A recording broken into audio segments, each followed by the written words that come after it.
Right now, at this very moment, something from between the stars may be diving toward the sun, and astronomers are scrambling to understand why its path looks so deliberate. This is the story of the Atlas Interstellar Candidate, provisionally tracked as 3I Atlas. And the questions it raises are unlike anything we faced with Oumuamua or Borisov. Here's what you'll learn in the next 14 minutes. We'll walk through the confirmed orbital data that hint this visitor didn't originate in our solar system. We'll examine the real-time observations coming from SOHO, Solar Orbiter, and ground telescopes across 3 continents. We'll look at the trajectory that has some researchers using words like targeted and non-random, and we'll separate the solid science from the early speculation. All facts and figures come from public catalogs maintained by the Minor Planet Center, JPL's small body database, ESA mission feeds, and peer observatory networks. Nothing here is rumor. Everything is checkable. What's confirmed is this. On March 19th, the Atlas survey in Hawaii flagged a faint, fast-moving object in pre-dawn sky. Initial astrometry suggested an orbit with an eccentricity above 1.0, the threshold that marks a hyperbolic trajectory. Hyperbolic means the object isn't bound to the sun. It came from somewhere else, and after this pass, it will leave forever. Follow-up images from Cerro Tololo in Chile and the VLT in Paranal tightened the solution. As of April 2nd, JPL's Orbit Determination Group lists an eccentricity of 1.02 plus or minus 0.01. That's provisional, but if it holds, we're looking at the 3rd confirmed interstellar object in human history. Perihelion, the closest point to the sun, is projected for April 23rd, just 3 weeks away. The distance at perihelion will be roughly 0.28 astronomical units, about 26 million kilometers. That puts the object well inside the orbit of Mercury. Right now, the Atlas candidate is inbound, somewhere around 0.6 astronomical units out, brightening fast as sunlight intensifies and surface IEs begin to sublimate. Current visual magnitude hovers near 12, bright enough for mid-sized amateur scopes under dark sky. In a week, it may reach 9th magnitude. In 2 weeks, depending on activity, it could crack 6th and become faintly visible to the unaided eye from the southern hemisphere. What changed in the past 48 hours is the tail.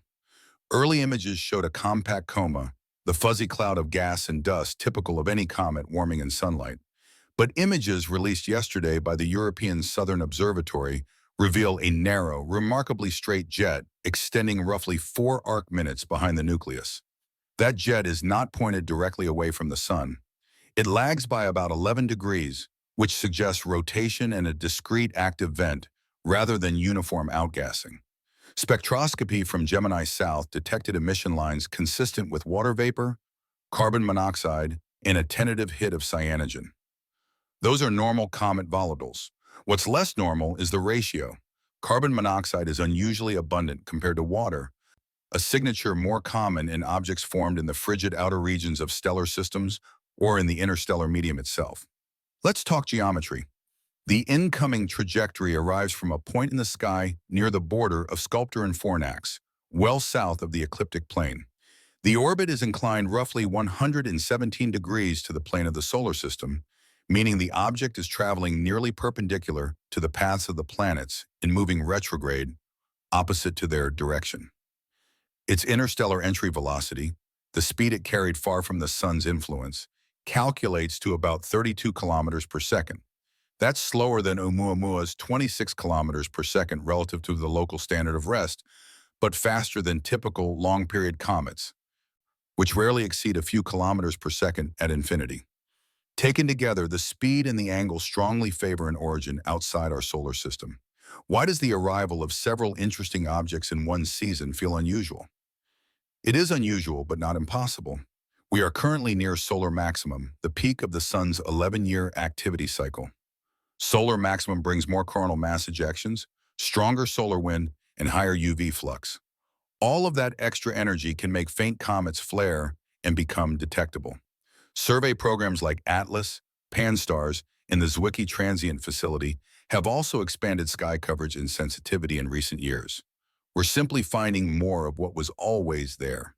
That said, the clustering of one strong comet season, a potential interstellar visitor, And peak solar activity does create a rich observational window. Coincidence and capability often look the same until you have enough data to tell them apart. Here's why this matters beyond the usual comet watch. If 3i Atlas is truly interstellar, it offers our first chance to study a pristine sample of another star's planetary construction zone, while that sample is actively outgassing. Oumuamua gave us no spectroscopy because it showed no coma and faded too quickly. Borisov provided spectra, but by the time we got good data, it was already retreating. This object is inbound, brightening, and will spend nearly 3 weeks within optimal range for high-resolution infrared and ultraviolet observation. Instruments aboard Solar Orbiter and Parker Solar Probe may capture close-up imagery if the geometry aligns. Ground observatories are booking directors' discretionary time, the emergency slots reserved for transient events. If the carbon monoxide ratio holds and isotopic analysis becomes possible, we could fingerprint the chemistry of a stellar nursery dozens or hundreds of light years away. For space weather watchers, timing matters. The object reaches perihelion on April 23rd, right in the middle of solar maximum. The Sun is throwing multiple M-class flares per day, and X-class events are no longer rare. A sun-grazing comet, even a small one, can interact with the solar magnetic field and trigger localized instabilities in the corona. There's no danger to Earth. The object won't hit anything. But the interplay between a volatile-rich interloper and an active star creates natural experiment conditions we can't replicate in any lab. Now let's walk through the anomalies file. These are observed behaviors that don't immediately fit standard models. For each, I'll give you the evidence, the likely natural explanation, and the speculative edge. Anomaly 1 is the trajectory precision. Orbit integrations run backward in time show that if you subtract the Sun's gravity and the galaxy's background potential, the object's entry velocity vector points to within 8 degrees of the current position of HD 7495, a G-class star about 63 light-years away in the constellation Puppis. That's unusually close to a direct line. The likely explanation is pure coincidence. Space is big, stars are everywhere, and any random line extended far enough will pass near something interesting.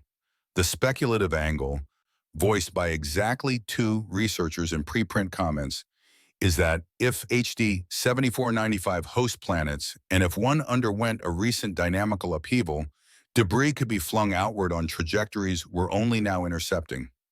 No evidence supports that. It remains a what-if. Anomaly 2 is the non-gravitational acceleration.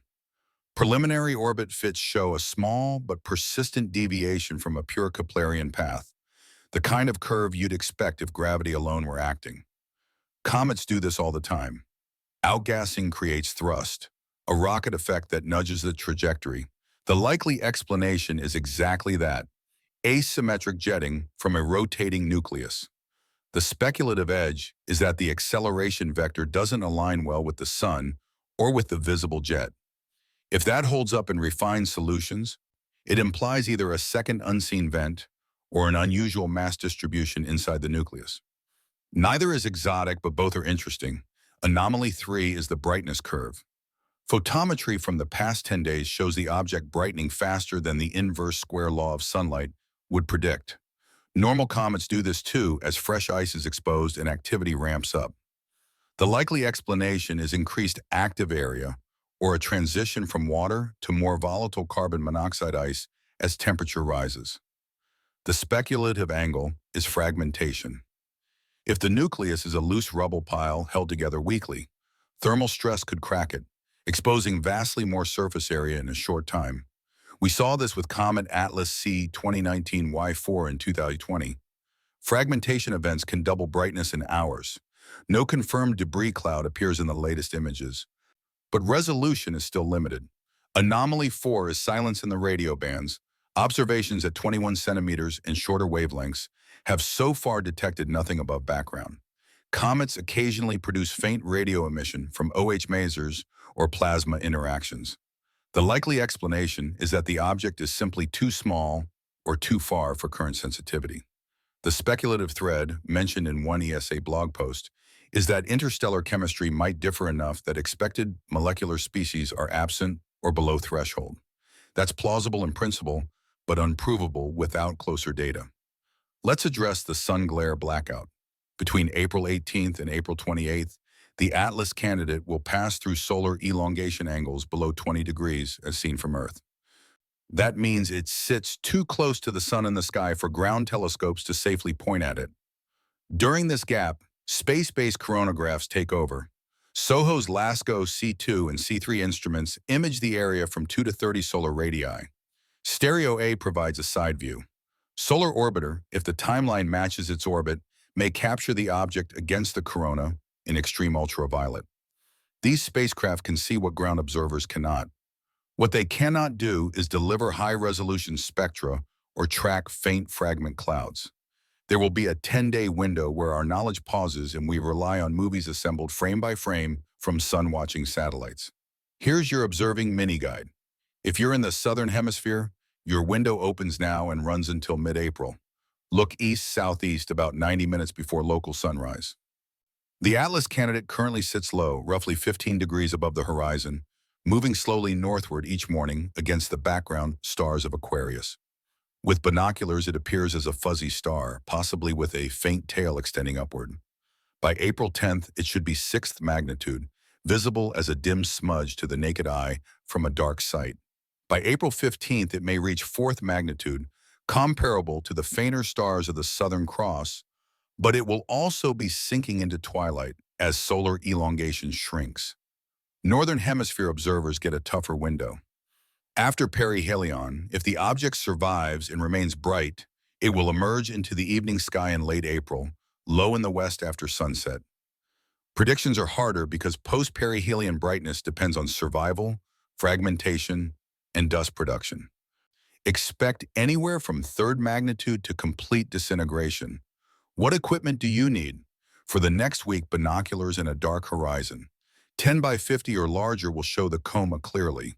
A small telescope at low power, 30 to 50 times magnification, will reveal tail structure if the jet continues to develop. Photography is straightforward. A camera on a tracked mount, ISO 1600 30-second exposures, lens at 200 millimeters or longer. Stack 10 frames and the coma will pop. If you're attempting this from a city, forget it. Light pollution will drown the signal. Drive to the darkness. Now the reality check. What's solid is the orbit. Multiple observatories, independent measurements, and a shrinking error ellipse all confirm hyperbolic eccentricity. Barring a dramatic data reversal, this object came from interstellar space. What's likely is that it's a comet nucleus, a few hundred meters to perhaps 2 kilometers across, composed of ice and rock, ejected from another stellar system millions of years ago, and now making its first and only pass through ours. What's uncertain is composition detail, internal structure, and what happens at perihelion. What would count as a true breakthrough is detection of unusual isotopic ratios, particularly deuterium to hydrogen or nitrogen-15 to nitrogen-14, that fingerprint a formation environment chemically distinct from our own solar nebula. Another breakthrough would be imaging that reveals surface features, rotation state, or unambiguous technological artifacts. No serious researcher expects the last one, but the protocols exist and the data will be checked. Let's talk about the title question. What does 3i Atlas want with the sun? The answer in physical terms is nothing. The object has no intent. It's a frozen remnant following the mathematical curves that gravity and momentum dictate.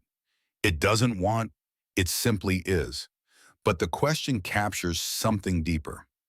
Why do interstellar objects on hyperbolic orbits pass so close to stars? The answer lies in gravitational focusing. A star's gravity acts like a lens, bending trajectories. Objects passing through a stellar system at random angles are statistically more likely to be deflected into close approaches than to slip through untouched. The closer you pass, the harder the bend, and the more velocity you gain. This is the slingshot effect in reverse. Interstellar wanderers that happen to pass near a star are shaped by that passage. The sun doesn't pull them in on purpose. The geometry of space does it automatically. We notice the close ones because they brighten. Thousands of dark interstellar ice balls probably drift through the outer solar system every year, invisible and untracked. There's another layer. If the object is venting asymmetrically, and if that outgassing began far from the sun, the rocket effect could have nudged its path inward over months or years. In that scenario, the comet, in a sense, steered itself closer, not with purpose, but through the physics of ice turning to us on a spinning, irregular body. The trajectory we see is the sum of gravity and vapor thrust, a collaboration between star and stone that neither participant chose. What are we watching for next? First, refined orbit solutions as more observatories contribute data. If eccentricity drops below 1, the interstellar claim collapses. If it rises, confidence strengthens. Second, spectroscopic monitoring to track composition changes as temperature climbs. Third, imaging on April 10th through 15th to catch any fragmentation before the sun glare gap. Fourth, coronagraph movies during the blackout to see if the nucleus survives perihelion intact. Fifth, post-perihelion recovery in late April to measure dust production and tail morphology. Any of those could rewrite the narrative. One more thing worth naming. The phrase "science for sleep" in the title might suggest this is calm background material. It's not melatonin. It's the kind of science that keeps astronomers awake, recalculating, recalibrating, wondering what the next image will show. It's the science that happens when nature hands you something you didn't predict and gives you 3 weeks to figure it out before it's gone. If you find that soothing, welcome. If it amps you up, you're in good company. Here's the bottom line.